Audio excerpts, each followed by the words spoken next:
অনেকেই বলি যে আমাদের জয়টা খুবই কাছাকাছি। তবে একটা কথা মাথায় রাখতে হবে, এই জয়ের পরে আমরা যে জয়ের কাছাকাছি চলে এসেছি, এই জয়ের পরে বা এই বিজয়টার পরে আমরা যাতে এইটা বুঝতে সক্ষম হই যে কতগুলো সাপ আমাদেরকে ছবল দিয়েছিল আর কাদের কাদের মুখোশ খুলে পড়েছিল।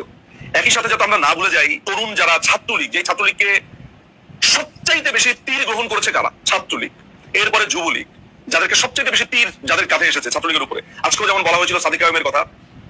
আসলে একটা মানুষ যখন বলে মুজিব আমার প্রাণ আমার জান, তখন আসলে তার হাজার টেস্ট করেও বোঝা যায় না সে খন্দকার মোশতাক নাকি সে আসলে তাজউদ্দিন আহমদ। এটা বোঝাটা খুবই কঠিন একটা ব্যাপার।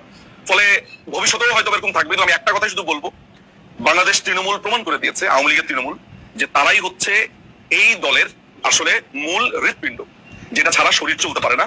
ফলে আমি আমার বক্তব্য শেষ করবো এটা বলে, আমরা যেন এই আনসাং হিরো, যারা ক্ষমতার সময় যারা নীরবে চোখের পানি ঝরায়, যারা কোনোদিন টাকা পয়সার জন্য আসে না, ক্রিম খেতে আসে না, আমরা যেন নেক্সট টাইম ওদেরকে ভুলে না যাই। পতন করার পরে তো খারাপ হয়ে গেছে।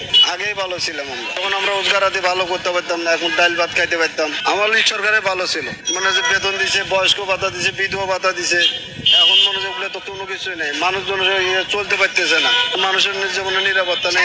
কোনো কাজই খারাপ করে নাই, সব কাজ ভালো করছে। গরিবের পাশে ছিল। শেখ হাসিনা বড় লোকের পাশে ছিল না, তার জন্যই বড় লোকরা তারে এই চক্রান্ত কইরা এই অবস্থাটি করলো।